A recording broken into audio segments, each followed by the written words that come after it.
고린도전서 강의를 하면서 여러 번 언급했지만은 고린도 교회는 지상 교회가 겪을 수 있는 온갖 유의 문제를 만났습니다. 파당의 문제, 음행의 문제, 신자의 법정 소송 문제, 우상의 문제, 은사 문제, 부활을 부인하는 문제, 결혼의 문제 등으로 몸살을 앓았습니다. 고린도 교회의 개척자 바울이 이 소식을 듣고 문제 해결을 위하여 편지를 쓰는데 그것이 고린도전서, 고린도후서 성경입니다. 그 중에 고린도전서 5장은 음행의 사건과 교회의 권징을 교훈하고 있습니다. 고린도전서 5장 1절과 2절을 보면은 너희 중에 심지어 음행이 있다 함을 들으니 그런 음행은 이방인 중에서도 없는 것이라. 누가 그 아버지의 아내를 취하였다 하는도다. 그리하고도 너희가 오히려 교만하여져서 어찌하여 통한이 여기지 아니하고 그 일 행한 자를 너희 중에서 쫓아내지 아니하였느냐 라고 합니다.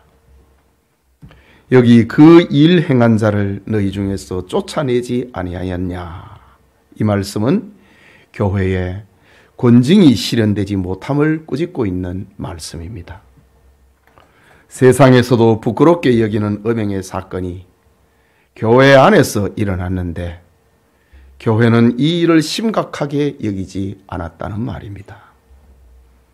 사도 바울은 교회 안에 죄가 들어오면은 죽은 자를 애통해 하듯이 통한이 여겨야 되는데, 지난 시간에 받은 말씀이지요.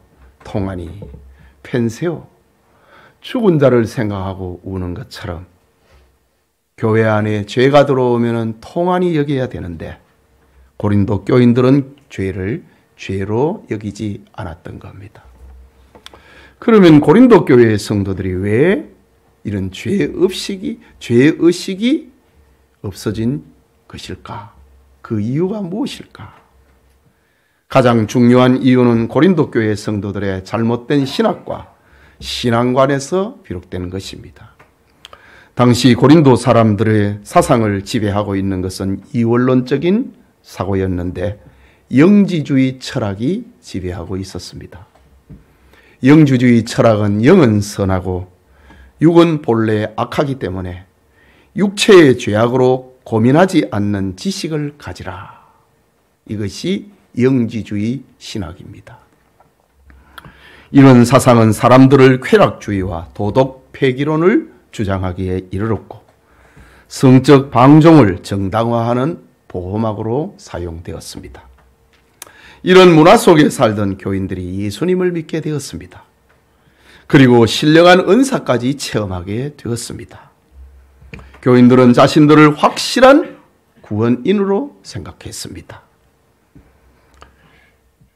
육신의 일은 구원과는 상관이 없는 것으로 생각한 겁니다.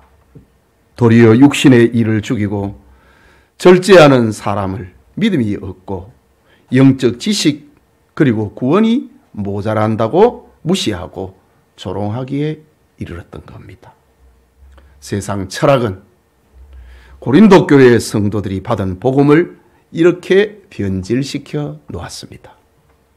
이런 사상은 오늘날에도 죄를 죄로 여기지 않는 구원파 이단 가운데서도 나타나고 있는 현상이지요. 오늘은 교회의 성결, 지난 시간에 이어서 교회의 성결이라고 하는 제목으로 고린도전서 강해 계속하고자 합니다. 본문은 교회의 성결을 유지하기 위한 3가지 교훈을 제시를 하는데 말씀을 듣는 우리 모두에게 하나님의 은혜가 임하기를 소원합니다. 첫째로 음행하는 자들을 사귀지 말라라고 합니다. 본문 7절입니다. 내가 너희에게 쓴 편지에 음행하는 자들을 사귀지 말라 하였거니와 라고 합니다. 내가 너희에게 쓴 편지에 과거형입니다. 이 말씀을 보면은 고린도 전서는 바울이 고린도에 보낸 2번째 편지라는 말이 되지요. 여기에 의문을 제기하는 사람이 있습니다. 만약 바울 서신 중에 오늘날 전해지지 않는 것이 있다면은 지금 우리가 가진 성경은 완전하지 못한 것이 아닌가라는 질문입니다. 전혀 그렇지 않습니다. 성경 66권은 하나님의 말씀으로 완전합니다. 교회의 역사가 진행이 되는 동안에 사도들이 소시를 한 문서나 그리고 저작들이 성경 정경화에 포함이 되지 않는 것은 하나님의 섭리입니다. 성경을 기록하게 하신 하나님께서 성경 정경화 사업에도 역사하신 것으로 우리는 믿기 때문에 이 66권의 성경 외에 다른 성경은 없다. 이것이 우리의 성경관입니다. 다시 본문으로 돌아옵니다. 바울이 고린도 교회에 먼저 쓴 글에 음행하는 자들을 사귀지 말라고 권면한 사실을 밝히고 있습니다. 여기 사귄다 라는 헬라말, 조금 어려운 단어처럼 느껴지는데 쉬나나미 그님이 한 단어인데 쉬나나미 그놈이 좀 발음이 좀 그렇지요. 합성어입니다. 쉬 그러면 같이, 나나미 그놈이 사귀는 것. 이 말은 잘 섞는 걸 말합니다. 잘 혼합해 놓은 걸 가리킵니다. 바울은 음행하는 자와 잘 섞이지 마라, 혼합하지 마라 라고 권면을 합니다. 이유는 세상과 혼합된 삶은 신앙인으로 하여금 술 취한 사람처럼 갈팡질팡하고 정신없는 삶을 살게 만들기 때문입니다. 성경에 보면은 혼합한 술에 취한 사람보다 더 심각한 것은 하나님의 말씀을 혼잡하게 만드는 사람입니다. 고린도후서 2장 17절에 기록을 하기를 우리는 수많은 사람들처럼 하나님의 말씀을 혼잡하게 하지 아니하고, 이 말을 보면은 이미 초대교회 바울이 고린도전서와 고린도후서를 쓸 때에 이미 교회 안에 하나님의 말씀을 혼잡케 하는 일들이 많이 생겼다는 말입니다. 이 세상 철학하고 섞여봤다는 말이지요. 영지주의 철학이 교회 안에 문화를 지배했다는 말입니다.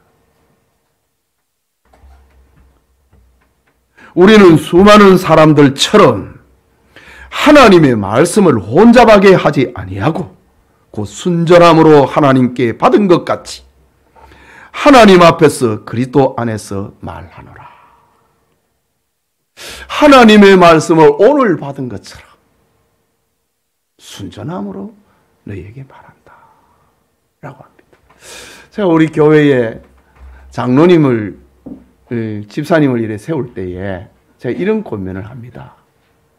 세상에 있는 지금 한국교회를 장로상을, 집사 구원사상을 본받지 말라고 합니다. 오늘 성경에서 나온 사람처럼 장로 일을 보라고 합니다. 오늘 성경에서 나온 처럼 집사의 일을, 구원사의 일을 보라고 권면을 합니다. 바울도 지금 그렇게 말하고 있습니다.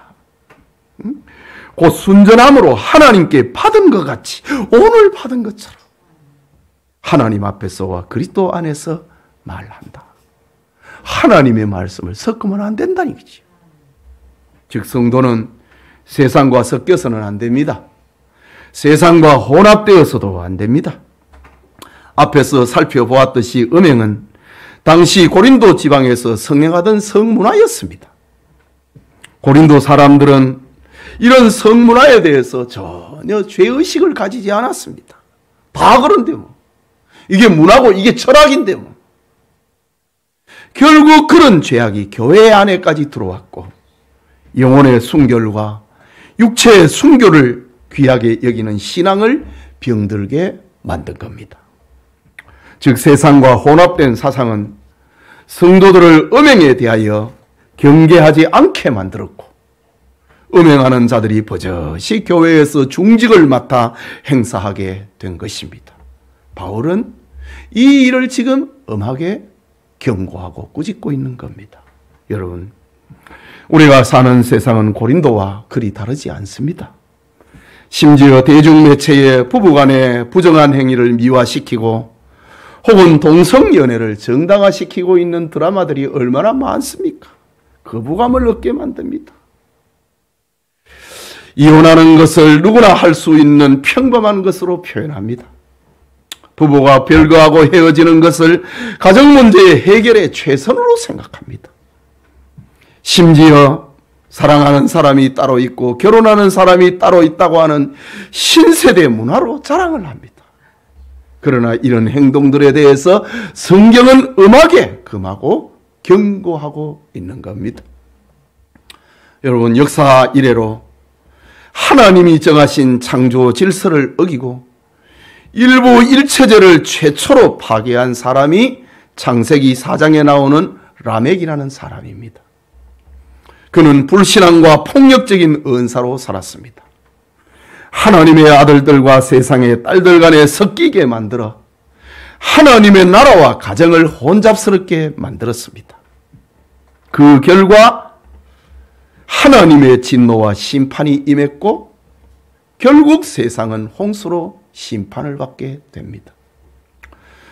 동성애가 성했던 소돔성 사람들은 롯의 집을 방문한 천사들까지 음행의 대상으로 삼다가 눈이 어두워지고 결국 소돔성은 하늘에서 내리는 유황불에 망하게 됩니다. 성경은 창조의 원리에 따라서 일부 일처제를 강조하고 있습니다. 디모데전서 3장 2절에 보면은 그러므로 감독은 책망할 것이 없으며 한 아내의 남편이 되며 문화를 따라가지 말라 있죠. 로마 시대의 문화를 따라가는 사람은 교회의 감독이 될 수 없다는 말입니다. 감독은 책망할 것이 없으며 한 아내의 남편이 되라.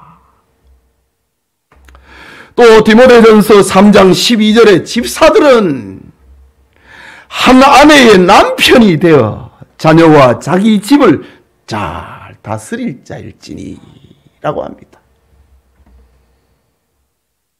일부 일처제는 경건한 가정을 세우는 하나님의 질서라는 겁니다. 감독이든 집사든 누구든지 간에 교회의 일꾼은 한 아내의 남편이 되어야 된다 라고 합니다. 어떤 사람은 기독교는 왜 이래 엄격하기만 한 것인가? 너무 고루한 생각을 가지고 있는 것 아닌가? 우리는 개방된 세상에서 자유롭게 살기를 원하는데 교회는 왜 그렇게 함으로 사람들이 교회를 떠나게 만들고 교회로 오는 것을 막는가? 반발을 합니다. 하지만 성경의 모든 규례와 법도는 엄밀하게 생각을 하면은 우리를 억압하기 위한 것이 아닙니다. 우리의 행복을 위한 것입니다.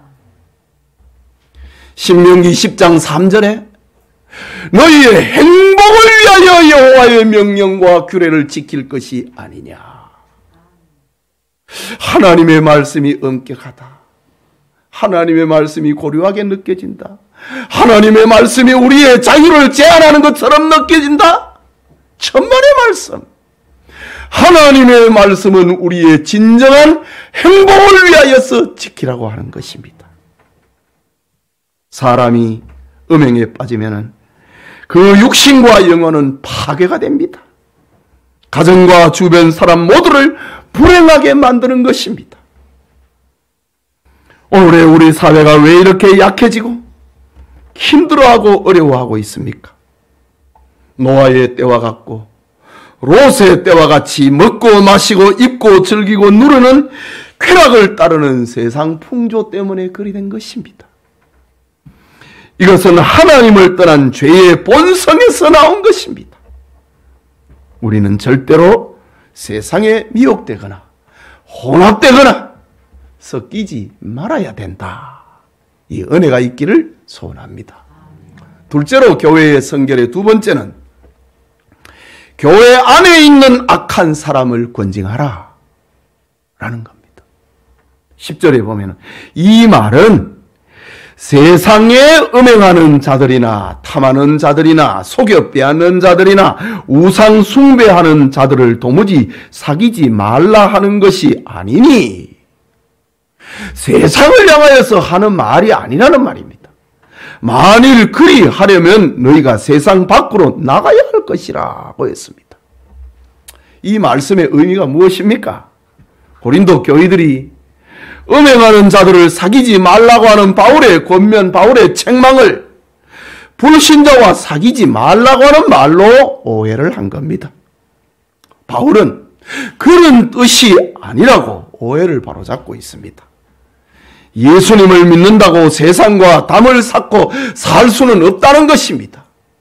불신 세상은 우리의 적이 아니고 전도의 대상, 선교의 대상이라는 말이지요.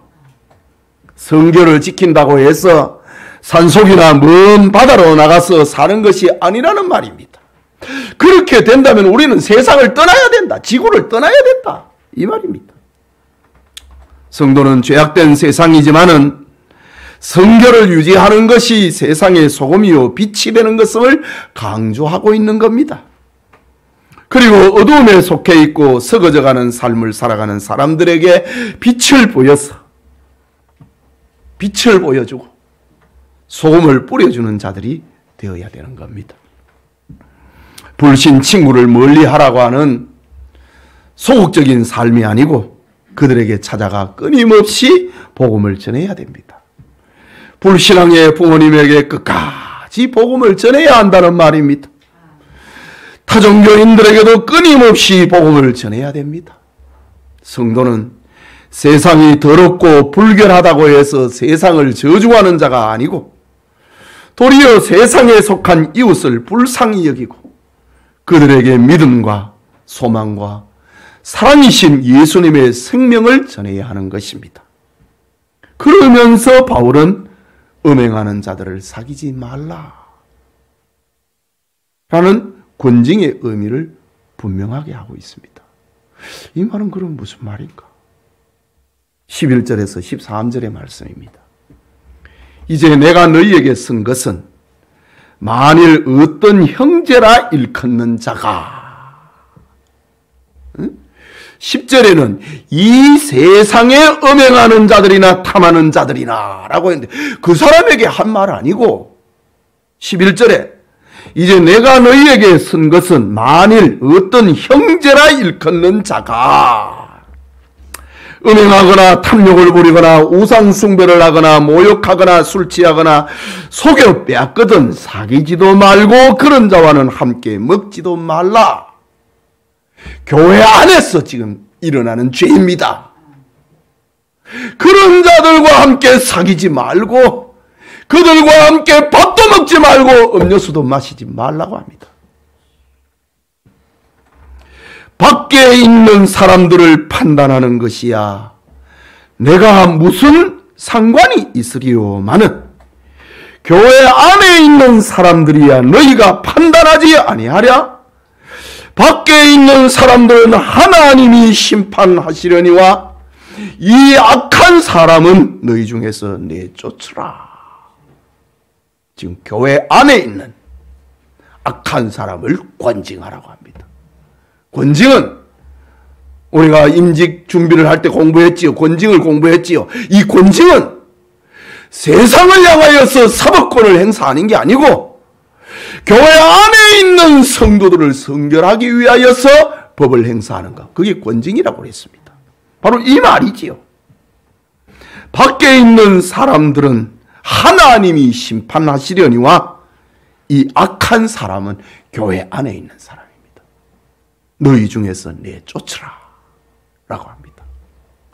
하나님은 교회 밖에 있는 사람들과 교회 안에 있는 사람들을 철저하게 구별시킵니다. 권징은 세상을 향한 것이 아니고 교회의 성결을 지키기 위한 하나님의 법이라는 말이지요.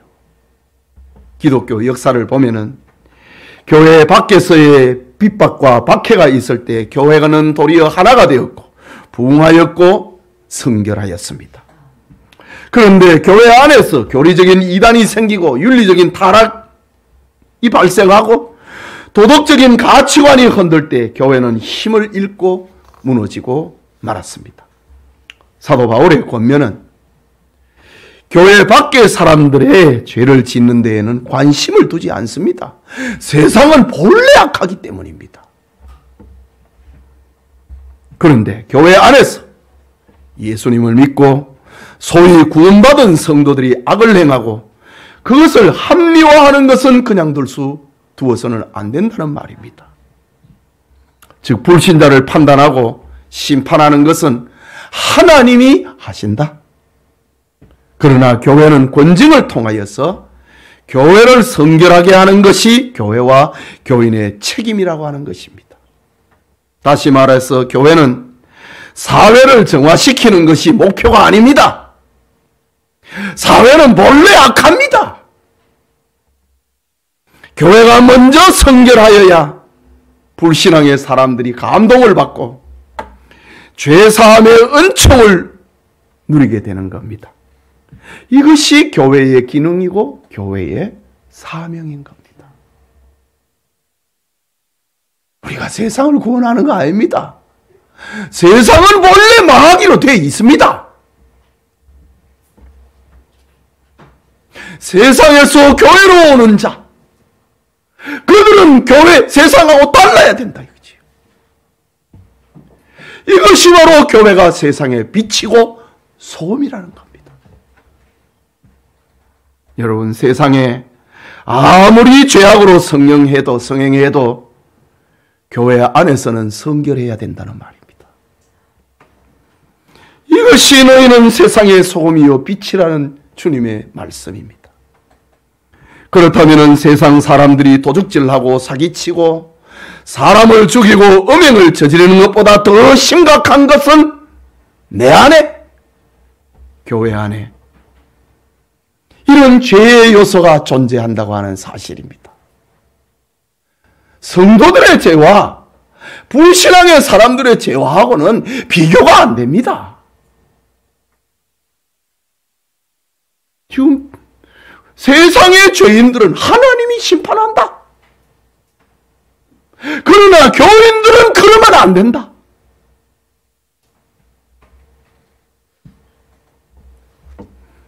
여러분, 바울은 예수님을 만나고 난 다음에 그의 입에서 나오는 고백은 나는 죄인 중에 괴수라 라고 합니다.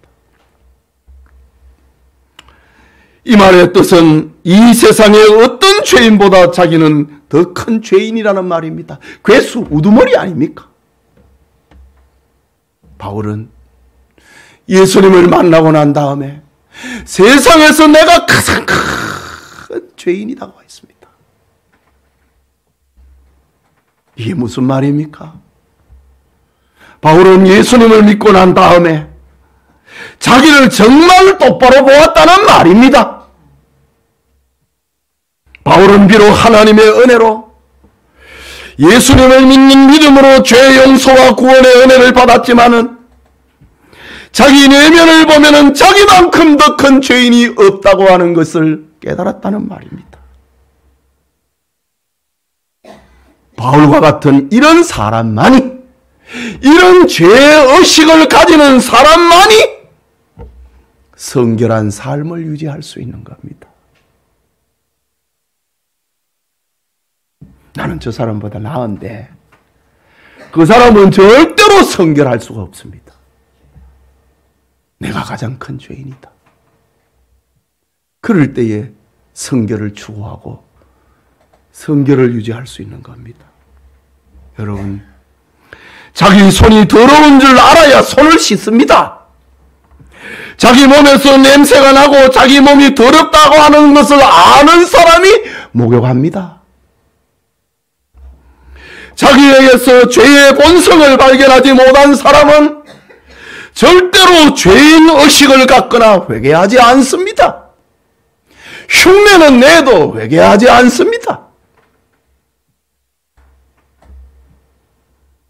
죄의 본성을 발견하지 못한 사람은 하나님 앞에 순결하게 살려고 하지 않습니다. 그리고 성결함을 유지할 이유를, 필요를 느끼지 못합니다. 자기가 가장 큰 죄인이라고 하는 것을 알지 못하면은 성결의 필요를 느끼지 못합니다.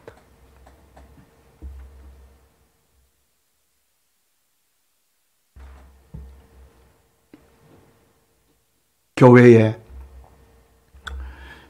여러 가지 사명이 있는데 그 중에 하나가 성도들로 하여금 자기 죄를 알게 하고 자기 죄를 보게 만드는 겁니다. 이게 교회의 사명입니다. 그래서 날마다 깨끗하게 하시는 그리스도의 피의 공로를 의지하게 만들고 성결의 필요성을 느끼게 만드는 것이 교회의 사명입니다. 교회가 이런 기능을 이루면은, 죄를 알려주지 아니하면은, 죄를 깨닫게 하지 아니하면은 교회는 교회가 되지를 못합니다. 성도가 성결의 필요성을 느껴야 생각이 건전해지고 바른 삶의 자세를 가지게 되고 세상에서 소금과 빛의 역할을 하게 되는 겁니다. 여러분, 우리나라가 민주화가 되고 살기 좋은 나라가 되고 선진국이 되었다고 하지만은 이것은 우리나라 사람들이 서로 위로하는 말입니다. 진짜 선진국에서는 뇌물을 좋아하고 여자 관계가 복잡하고 사생활이 지저분하고 사욕에 눈이 어두운 사람은 절대로 지도자가 될 수 없습니다. 이웃나라 일본이나 미국, 유럽의 선진국의 경우는 지도자가 비행을 저지르면 그날로 정치 생명은 끝입니다.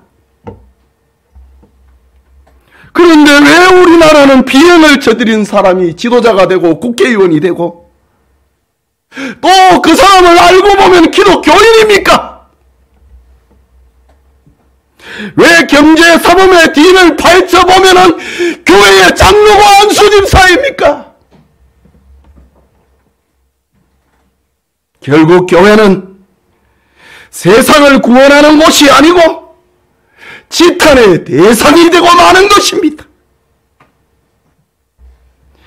이것은 성결을 잃어버린 한국 교회의 현 주소입니다. 교회에서 벌을 행사하지 않으니, 권직을 행사하지 아니하니, 장로 이름을 가지고 집사, 권사 이름을 가지고 경제사범이 되고 사기꾼이 되고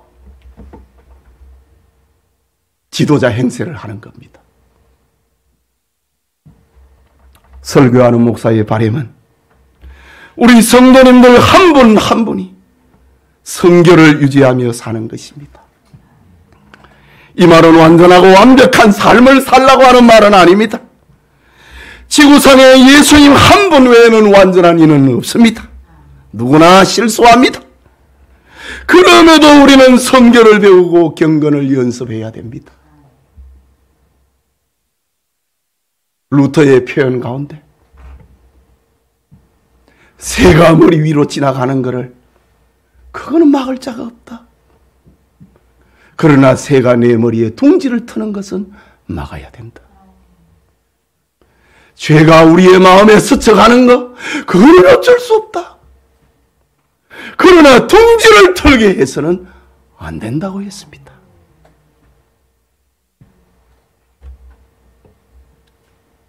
그래서 최소한 교회 안에서는 양심이 통하고, 교회 안에서는 진실이 통하고, 교회 안에서는 사랑이 통해야 됩니다. 이것이 지금 바울이 고린도 교인들에게 교회가 무엇인가를 깨우치고 있는 장면입니다.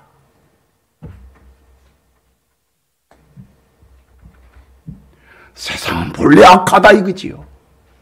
세상은 본래 사기치고 더럽다 이거지요.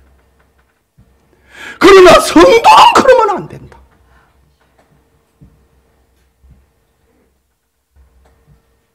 이것이 사도 바울이 밖에 밖에 있는 사람들은 하나님이 심판하시려니와 이 악한 사람은 너희 중에서 내쫓으라 라는 말입니다.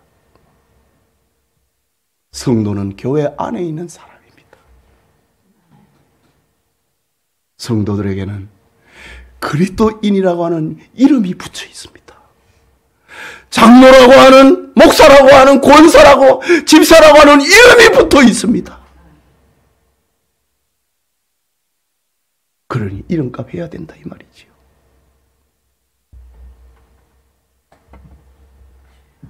성결의 은혜가 우리에게 충만하기를 소원합니다.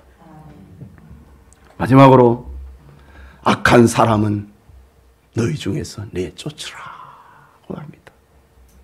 다시 본문 13절을 봅니다. 밖에 있는 사람들은 하나님이 심판하시려니와 이 악한 사람은 너희 중에서 내쫓으라. 여러분, 교회가 교인을 교회 밖으로 내쫓을 수 있는가? 질문을 던진다면 성경의 답변은 명백하게 그렇다입니다. 사랑을 가르치고 사랑을 내세우는 교회가 그럴 수 있는가? 반문한다면 성경은 교회는 사랑을 유지하고 사랑을 수호하기 위하여 내쫓아야 된다 라고 말합니다. 여러분, 이 말씀을 그대로 실천할 수 있는 교회가 세상에 몇 교회가 있을까요? 이 말씀을 공식적으로 공개적으로 실천한다고 하는 것은 정말 너무 힘듭니다. 그러나 잊지 말아야 할 것은 세월이 변하고 사조는 변해도 하나님의 말씀은 변하지 않는다는 겁니다. 세상이 변한다고 해서 죄가 죄 안 되는 법은 없다는 말입니다. 성경은 죄가 무엇인지를 가르쳐 줍니다. 성경은 죄를 용서받는 길을 가르쳐 줍니다. 성경은 용서받은 죄인이 어떻게 살아야 할 것을 가르쳐 주고 있습니다.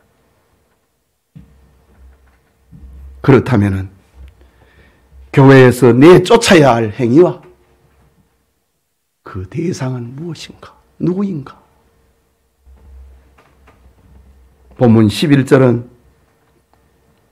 교회 안에서 내쫓아야 할 것을 말을 합니다. 첫째는 음행하는 자입니다. 이것은 각종 성범죄를 가리키지요. 5장 전반부에서 많은 시간을 할애를 했습니다. 둘째는 탐욕입니다. 물욕이지요. 소위 얘기하면 경제사범을 말합니다. 교회로 치면은 헌금을 이용한다든가 돈놀이를 하여서 남의 것을 가로챈다든가 성도끼리의 신앙의 목적이 아닌 재산 증식의 목적으로 교회를 이용하는 행위를 말하는 겁니다. 교회에서 내쫓으라. 음행하는 자를 내쫓듯이 탐욕을 부리는 자를 교회에서 내쫓으라. 셋째는 우상숭배자입니다. 예를 들어 조상 제사를 하거나 점을 치거나 구다는 행위를 말합니다. 넷째는 모욕입니다. 타인에게 욕설이나 비방을 하여서 모욕을 주는 행위를 뜻합니다. 다섯째는 술 취함입니다. 술을 먹고 만취하여서 교회 안에서 주정을 부리는 행위를 말합니다. 여섯째는 속여서 빼앗는 겁니다. 성경은 이런 행동을 하는 6부류의 사람들을 악한 자라고 규정을 하고 저들과 사귀지 말고 그들과 섞이지 말고 그들을 교회에서 내쫓아라 라고 합니다. 그러고 보면은 교회가 얼마나 성결해야 되는지, 얼마나 거룩한 단체인지를 우리에게 알려주고 있습니다. 한번 생각을 해봅시다. 만일 우리 교회 안에 위에 6가지 유형의 일들이 공공연하게 일어난다고 생각을 해보십시오. 주변의 사람들도 다 알고 있다고 생각을 해보십시오. 교인들이 행복하겠습니까? 교회를 구원의 방주라고 여기겠습니까? 교회가 세상의 소금이고 빛으로 인정을 하겠습니까? 안 하지요. 우리에게는 이런 일이 없어야 됩니다.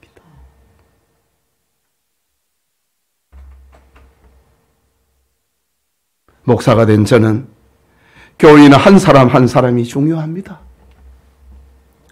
그러나 우리 교회 전체가 하나님의 사랑과 주 예수님의 은혜와 성령의 인도하심으로 악에서 보호할 책임을 맡은 자입니다.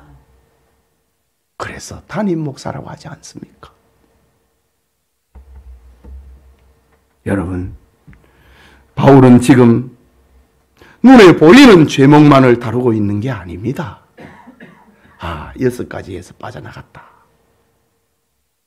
눈에 보이는 죄목을 다루고 있는 게 아닙니다. 교회의 본질을 말하고 있는 겁니다. 교회의 본질은 성결이라는 거지요. 교회의 본질은 구원의 방주라는 겁니다. 교회는 세상을 따라가면 안 된다는 겁니다. 바울은 고린도 교회 성도들이 지금 교회가 어떤 곳인가를 가르치고 있습니다. 교회가 세상과의 구별됨이 없고 교회가 죄를 용납하는 것을 책망하고 있는 겁니다. 그래서 바울은 고린도 교회에서 음행한 사람을 내쫓으라고 권고하고 교회의 순결성을 회복하라고 권면하고 있는 겁니다. 여러분, 교회가 세상과 똑같은 모습을 보이고 하나님의 거룩성을 드러내지 못한다면 그것은 인간의 친목단체 가운데 하나일 뿐입니다. 권력단체가 되어 있는 교회도 많지요. 사도 바울은 고린도 교회가 음행하는 자를 물리치지 않은 일을 책망하는 것은 무조건 쫓아내라고 하는 말은 아닙니다. 거룩의 상징인 교회가 죄와 아닌 것을 구별하지 못하는 것, 죄를 무시하고 있는 것, 세상 문화가 교회 안에 들어와 있는 것, 그것을 책망을 하고 있는 겁니다. 교회가 죄에 대하여 책망을 하지 않으면 그 교회의 성도들 역시 죄에 대하여 담대합니다.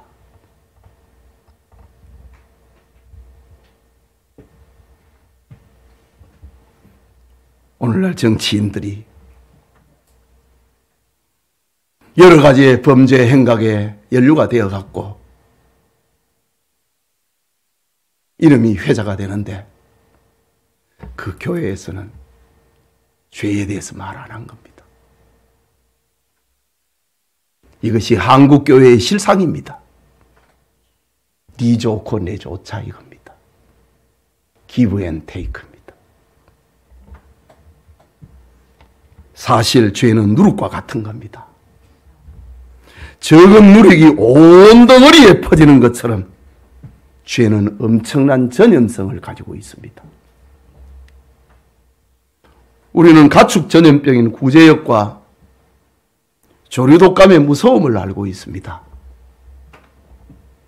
닭이나 오리 한 마리가 조류독감에 걸려갖고 탁 쓰러지면은 한 마리의 소나 돼지가 구제역에 걸리면은 그 지역에 있는 가축은 다 살처분해 버립니다. 땅에 묻어 버립니다. 그만큼 전염성이 강하다는 거지요. 반경 1km, 2km, 3km, 10km 그걸 넓혀간다고요. 구제역이나 조리도 가면 그런 것입니다. 죄도 이처럼 전염성이 있습니다. 그래서 바울은 교회 안에 죄가 들어오면은 죽음을 슬퍼하듯이 통한이 여기라고 합니다.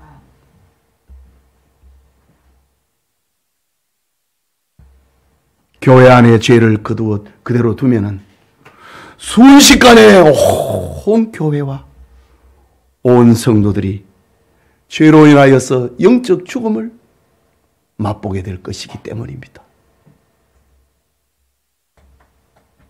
이것이 지금 바울이 고린도전서 5장에서 말하고 있는 교회의 성결입니다. 사랑하는 성도 여러분, 현대교회의 큰 문제 중에 하나는 권징이 약화되거나 없어진 것입니다. 물론 오랫동안 함께 신앙생활을 한 사람, 교회에 크게 본 사람 한 사람을 권징한다는 것은 어렵습니다. 그러나 권징은 교회의 생존과 관계된 중요한 일이라는 것을 우리에게 알려줍니다. 교회의 권징이 정당하게 시행이 되면은 하나님께서는 그것을 사용하여 죄를 범한 성도에게 죄를 깨닫고 회개하게 하십니다. 그리고 죄가 전염되는 것을 차단하십니다. 그러므로 교회의 권징은 교회와 교회 전체에 유익을 주는 것이란 사실입니다. 바울은 오늘 성경에 교회의 성결을 위하여서 악을 행하는 자와 사귀지 말고 그를 내쫓으라고 합니다. 교회는 세상을 판단하고 세상을 정죄하는 것이 아니라 교회 안에 있는 성결을 추구하는 것입니다. 이를 위하여 교회는 권징을 행사하여 교회를 성결하게 만들어야 됩니다. 세상은 본래 악하기 때문입니다. 저는 우리 교회가 거룩한 교회, 하나님의 진리를 수호하는 교회가 되기를 원합니다. 더 나아가 모든 성도가 바른 믿음과 바른 생활과 성결한 삶을 통하여서 세상의 소금과 빛이 되고 불신자들을 구원해내는 그런 전도인이 될 수 있기를 소원합니다.